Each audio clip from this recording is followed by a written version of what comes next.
అతని మీద ఇంత కక్ష దేనికి? దేనికి ఇంత కక్ష? భవిష్యత్తు మనమని తెలుసు వైసీపీకి. నిలబడతాం, కొట్లాడతాం, చొక్కా పట్టుకొని ఈడుస్తాం, రాజకీయ నాయకుల్ని అకౌంటబిలిటీ తీసుకొస్తాం, జవాబుదారీతనం తీసుకొస్తాం. ఆ భయం ఒకటే అడగండి. వైసీపీ నాయకులు వంగా గీత గారిని కానీ ఎవరైనా సరే వైసీపీ నాయకులు మండలానికి ఒకళ్ళు వెళ్తా ఉన్నారు, వారిని ఒకటే అడగండి. సుద్దగడ్డ కొండ కాలువ ఈ ఆధునీకరణకి 170 కోట్ల రూపాయలు నిధులు విడుదల చేసినా ఎందుకు ఆపారని అడగండి. ఎందుకు సంతకాలు పెట్టాల్సి వచ్చిందని అడగండి. వాడికి సమాధానం చెప్పి ఓట్లు అడగమని చెప్పండి. చేబ్రోలు పట్టు రైతుల కోసం ఏం చేశారని అడగండి. వరద ముంపు కోసం గొల్లప్రోల్లో మన ఎస్సీ కాలనీతో సహా అన్ని మునిగిపోతా ఉంటాయి, వాళ్ళ శ్మశానం కూడా మునిగిపోతా ఉంటుంది. అలాంటి సమస్యల మీద వాళ్ళు ఎందుకు వచ్చారు? అవన్నీ తీర్చారా? ఈ రోజున ప్రతి 54 గ్రామాలు చెప్పి తిరుగుతా ఉన్నారు, మండలానికి ఒక నాయకులను పెట్టి తిరుగుతా ఉన్నారు. ఈ 5 సంవత్సరాలు మండలానికి ఒక్కొక్క నాయకుడు ఎందుకు తిరగలేదు? నిజంగా సమస్యలు ఎందుకు మీరు పరిష్కరించలేదు? మీరే కనుక పరిష్కరించుంటే పవన్ కళ్యాణ్ అవసరమే లేదు పిఠాపురానికి. మిమ్మల్ని నెత్తి మీద పెట్టుకుంటారు కదా. మీరు సమస్యలను పరిష్కరించలేదనే కదా ఈ రోజున జనసేన, టీడీపీ, బీజేపీ కూటమిని బలపరుస్తున్నారు ప్రజలు. అందుకని దీన్ని దృష్టిలో పెట్టుకొని మీరు ఒక్కసారి ఆలోచించండి. ఆ సౌండ్ ఎక్కువ గాలి తక్కువ పార్టీని నమ్మకండి.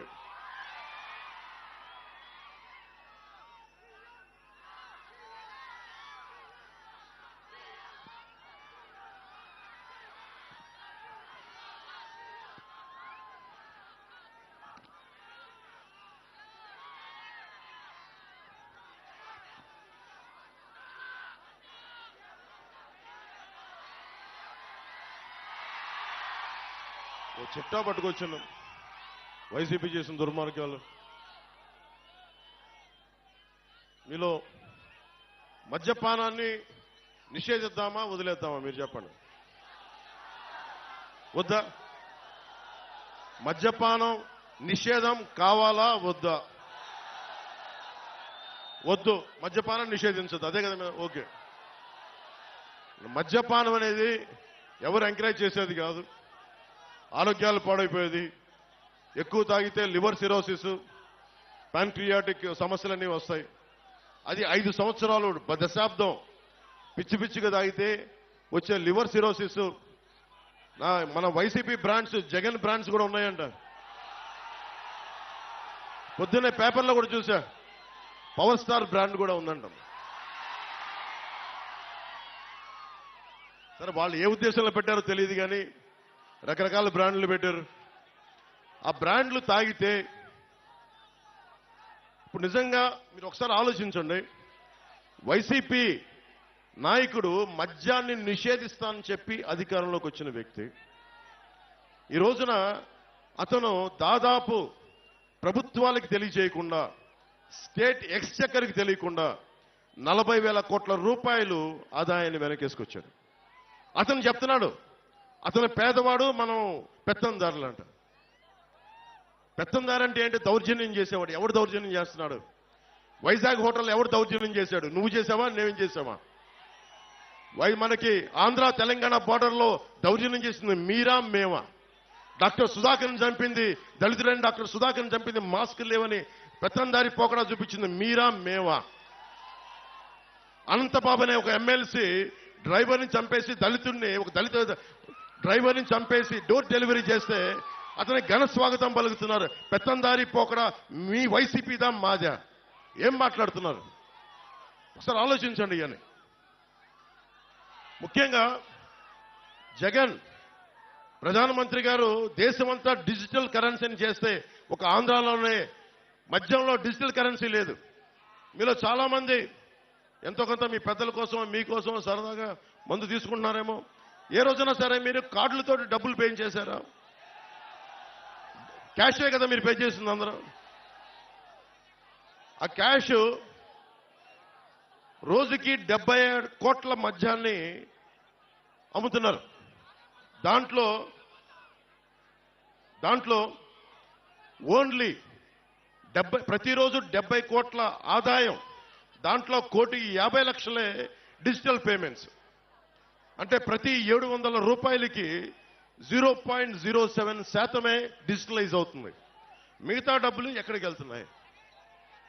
మిగతా డబ్బులు 20,000 కోట్ల రూపాయలు జగన్ జేబులో పెట్టుకున్నారు. 16 కంపెనీలు, మిథున్ రెడ్డి గారి కంపెనీ, ఇంకా పెద్ద పెద్దలందరూ ఉన్నారు, అందరి కంపెనీలు, 16 కంపెనీలు. 74% సేల్స్ అంతా ఆ కంపెనీలే. అదేనా మంచి మందా? నాణ్యత లేని మందు. ఎలాంటి ఫ్యాక్టరీలు అంటే అవి కనుక్కుంటా ఉంటే 2,000 లీటర్ల బాటిల్ తయారు చేసేది 6,000 లీటర్లు చేస్తా ఉన్నారు. దాన్ని ఆల్కహాల్ కంటెంట్ తగ్గించి ప్యూరిఫై చేసే ప్రాసెస్ లో 6,000 బాటిల్స్ తయారు చేస్తా ఉన్నారు. ఒక్కొక్కళ్ళకి మతి స్థిమితం పోతా ఉంది, మూర్ఛలు వస్తా ఉన్నాయి, పేగులు కరిగిపోతా ఉన్నాయి. నేషనల్ హెల్త్ సర్వే ఆంధ్రప్రదేశ్లో అత్యధికంగా మందు వల్ల చావులున్నాయి, ప్యాన్క్రియాటిక్ డిసీజెస్ ఉన్నాయి, లివర్ సిరోసిస్ పెరిగిపోయిందని చెప్పి నేషనల్ హెల్త్ సర్వే ఈ రోజున మనకి నివేదిక ఇచ్చా ఉంది. ఒక్కళ్ళు మాట్లాడలేదు. ఇతను చెప్తున్నాడు అతను పేదవాడంట, మనందరం పెత్తందారులంట. కూర్చోబెట్టి ఎవడు అమ్ముతున్నాడు మద్యం? ఎవడు ముఖ్యమంత్రి రాష్ట్రానికి? జగనా మనవా ముఖ్యమంత్రి? ఎవడు పెత్తందారి? జగనా మనవా?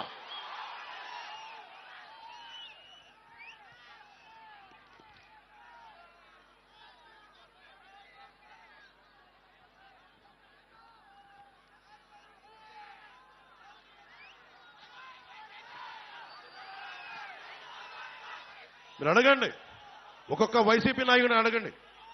కొత్తపల్లి భూములు ఇచ్చేశారు రైతాంగం. ఇచ్చిన భూములకి పరిశ్రమలు వచ్చినాయా? ఉపాధి అవకాశాలు వచ్చినాయా? పోనీ పరిశ్రమలు పెట్టని భూముల్ని తిరిగి రైతాంగానికి ఇచ్చారా? ఇది కూడా మీరు అడగండి. ఒక్కొక్క వైసీపీ నాయకుడు వస్తే మీరు అడగాల్సింది ఇదే. ఎవరిని దోచేసిన సొమ్మది? ఎవరు మాట్లాడాలి దానికి? మీరు ఖచ్చితంగా ఊళ్ళోకి వస్తే నిలదీయండి. అలాగే బీచ్ రోడ్ ఉంది, ఉప్పాడ బీచ్ రోడ్, అది కోతకు గురవుతా ఉంటే ఎందుకు ఒక్క వైసీపీ నాయకుడు దాని మీద సరైన ప్రణాళికలతో ఎందుకు ముందుకెళ్లలేదు?